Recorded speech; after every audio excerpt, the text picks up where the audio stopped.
Le roi Nebuchadnezzar reconnut que le Dieu de Daniel est le Dieu des dieux et le Seigneur des seigneurs, le Seigneur des rois. Il ne voulut pas accepter le Dieu vivant comme son Dieu. Dieu pourtant lui avait montré des choses merveilleuses, mais le roi Nebuchadnezzar n'avait pas tourné tout son cœur vers ce Dieu. Ainsi le roi, dans sa cécité, fit faire une grande et haute statue le représentant et demandant au peuple de l'adorer. Par contre, les 3 jeunes hommes refusèrent. Ils étaient déterminés à ne pas se prosterner devant une statue, et ceci à tout prix. C'était contraire à leur foi. Dieu a toujours préparé quelques hommes à travers les âges pour vaincre et être ses collaborateurs. De tels hommes sont souvent peu nombreux, mais lorsqu'ils ont été pleinement préparés, Dieu les utilise pour vaincre l'ennemi et confondre tous ses stratagèmes. Remarquez l'arrogance des paroles de Nebuchadnezzar. Quel est le Dieu qui vous délivrera de ma main? Quelle était sa folie et sa cécité. Les 3 jeunes hommes demeurèrent calmes malgré la menace de les jeter dans la fournaise ardente. Voyez la sagesse de leur réponse. Ils dirent, « Oh Nebuchadnezzar, il n'est pas besoin de te répondre à ce sujet. Notre Dieu que nous servons peut nous délivrer de la fournaise ardente et nous délivrera de ta main, ô roi. » Daniel chapitre 3, verset 17.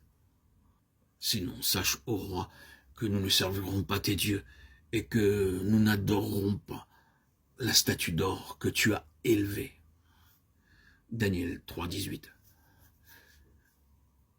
Les menaces du roi ne purent pas ébranler la foi des jeunes hommes.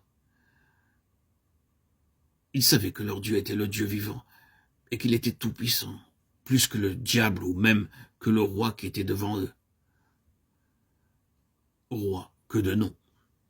Sans aucun doute ni question, dans leur cœur, ces 3 jeunes hommes dirent, « Ô roi, bien que nous allions être jetés dans la fournaise ardente, nous refusons de nous courber devant ton idole. Même si Dieu permet que nous soyons brûlés dans la fournaise, nous ne nous y opposerons pas. Si vous désirez vaincre, vous ne devriez jamais douter à l'égard de Dieu. Même s'il vous fait passer par des épreuves ardentes, vous n'avez pas le droit de le questionner. Croyez que sa voie est parfaite et la meilleure pour vous, et que tout ce qu'il fait dans votre vie est pour votre bien. C'est la véritable foi. Le noble exemple de ces 3 jeunes hommes nous inspire. Bien que menacés de mort, ils refusèrent de se prosterner devant des idoles. Ils dirent, « Notre Dieu que nous servons peut nous délivrer de la fournaise ardente. » Verset 17, chapitre 3.